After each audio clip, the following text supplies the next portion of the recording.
Yes. So you said we like to get in starting lineup.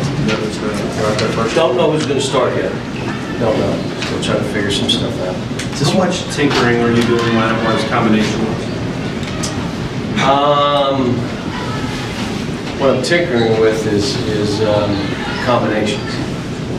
So we're trying to figure out, you know, when these guys are in together, how do we play? And those back groups in together, how do we play? That's what we're trying to do.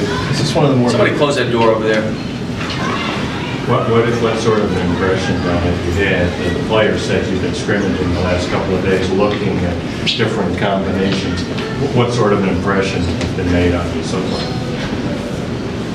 None really. I mean, I'm just trying to watch tape and see what I'm comfortable with and all those kind of things. We just got a long way to go. I mean, defensively, we're just awful right now. I mean, we don't stay in front of anybody, and we got guys stopping left and right and think it's okay, or my man, it wasn't my man, and stuff like that. And so, you know, I watched tape at Michigan State in Northwood, and you got two teams that play every bounce of the ball that are moving and helping the helper, and it's gonna. The greatest thing about playing a team like this, the #1 team in the NAIA and a team that was down 6 to Michigan State at half, that made 9 threes, that has some post-up game, has a really quick guard, is that you are the weaknesses or the things that we're not doing well will be glaring.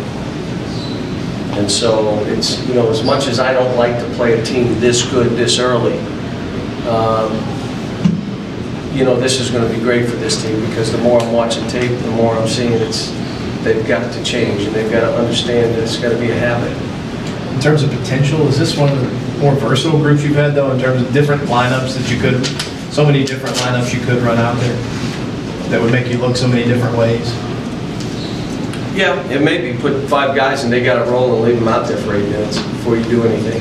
You know, let them get their run through it, and then make a couple substitutions, call a timeout. But I don't know until we start playing. And that's the other thing with playing Maryland and Duke. You open up your schedule with those kind of teams, and you even change it. You got all the seniors. This team that we're playing tomorrow has all seniors. We're going to be playing all freshmen. So you're going to see it. And then Maryland and Duke, they're going to exploit every weakness we have. And now you come back and show the tape and say, now if we want to win, these are things we're going to have to do. And let's go. I mean, we just got a long way to go. Are you considering playing these two big guys together serious enough that we would see it tomorrow night? Oh, you'll see it tomorrow. Yeah. We started playing them and just wanted to make it, trying to get those two comfortable. What I liked is they were talking to each other on the court. They were, you know, Willie was saying the Nerlens, and they were talking. I saw them. That's what you want. You want a team of guys that are talking to each other, that are looking after each other, that have each other's back. Who are those 5? I don't know. But we'll stick different combinations. And you know, I've told you many times, for me it doesn't matter who starts, it's who's going to finish. I may be starting guys based on the fact that I just think this is the best way to start the game, or I want the rotation to be. But when you look at my teams, it's who's in the game those last 5-7 minutes. That's who really matters. And you know, so we'll see. Alex said he's done about 75% at the 3 and maybe 25 at the 4. Do you view it as a potential mismatch at both spots? A big 3 and a quick 4? The way he's playing defensively, it's a real mismatch for us. Against you. It's a real problem for whoever he's going. At either position, or is he struggling more at both positions? How as you look at that 2 big lineup, what do you like and what don't you like about the one? Well, it's funny, we went to it with Alex, and they got, the other team got 3 offensive right away. So then why am I playing the team? I mean, what are we talking about? But what I like is we're so long. I just told them, like, a simple thing. If Nerlens is out on the floor, you get in the lane. I don't care where your man is. If you're out on the floor, Nerlens, you get in the lane. So you're always going to have someone like 7 foot standing near the goal. And then you tell the other guys, make them drive. How about that for genius basketball? Julia said it allows those guys on the perimeter, when those two are on the floor together, to really be aggressive for that reason, just because we can be aggressive. When you have Alex out there, I did this, I was trying to make a point that I didn't realize, but I was making a point about making guys drive, getting high hands so they do drive, high hands early. Doesn't mean you got to bump them to get them straight line drives, but you don't ever close with your hands down, because our game is to get them to drive into our defense. So something happened, I stopped the team, and I said, stop for a second. No, let's go touch the top of the square. He jumped up and, you know, I said, Willie, go touch it. So Willie, Alex, just go touch it, Alex. This is the square. And I'm not.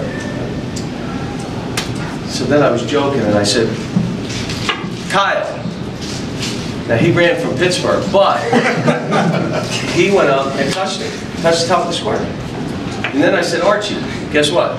He touched the top of the square. I'm talking not like top of the square. So why wouldn't we bring people to us? You don't want to block your own man's shot.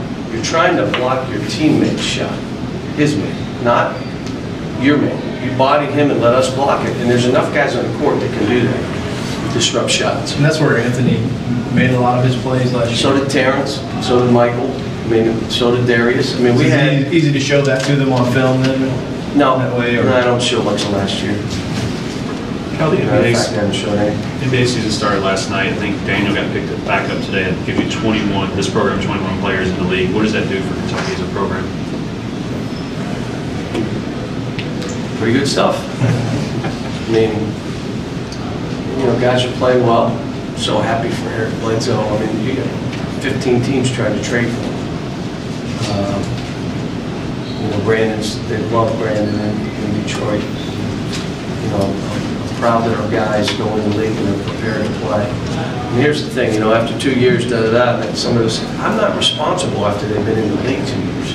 The guy goes in as rookie of the year and plays well. Unless I'm trying to coach that team and my team, you know, well, our jobs and what we're trying to do is to prepare these guys for that, their journey, and life after basketball, both of those. And yeah, I'm proud of that. You know, my biggest thing is when I watch them play, I want to see that they're having a ball playing like they did here. The hard thing is if you're on a team that's losing, it's hard to have joy, but you still control. You control your own joy. I mean, no one else does. You. And so I saw Darius and Anthony Davis on the sideline, not on the court, going nuts when they were playing. They were waving towels, high-chesting, high-fiving guys, running out the court. And my thing is, if they lose games, you still have to have that if you're ever going to reach your potential as a team and as a player. And that's what I got on DeMarcus about. He said, you got to have joy. I mean, you can't be playing mad, mean. You got to have fun playing this game. We got a bunch of good guys. Do you know Coach Massimino very well? Does that have anything to do with you? Yeah, he called me and he said, I'd like to play in an exhibition game. And I said, okay. He said, the reason is, you know, we won our national title in Rupp Arena and I haven't been back. And this is my last year of coaching. Would you play us? And I said, sure. Now, I didn't know his team would be this good. Matt said, why don't you just come in and watch one of our games? How about that?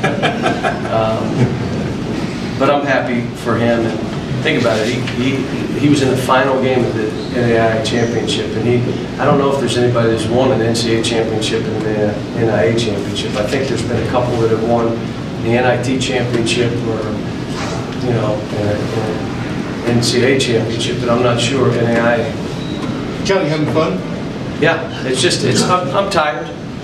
I'm beat down because every moment you're trying to think of ways how to get guys better. What are you doing? I'm having more individual meetings than I've had collectively since I've been the coach here already. What are we in? 21 days of practice. So, but that's what this team needs, and that's fine. I mean, I'm here for them. Sometimes I have to do a little bit more. Sometimes I can do a little bit less, depending on the team. I like my team.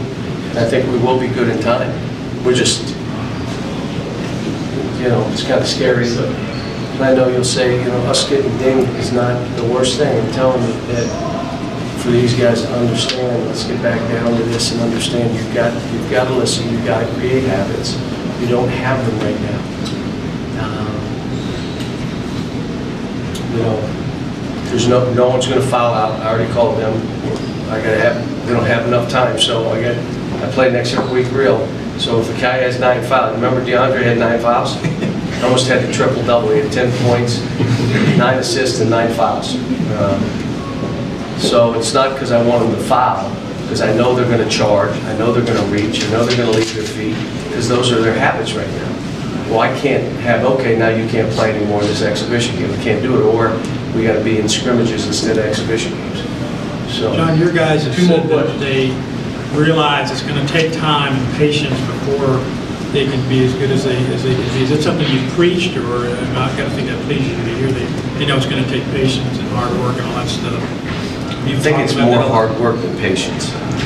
It's more of a focus on what you're doing than patience. It's more taking care of your body, getting your rest, taking care of business off the court, no distractions, let's go. We don't have time for that. That's what's going to get us to where we want to go.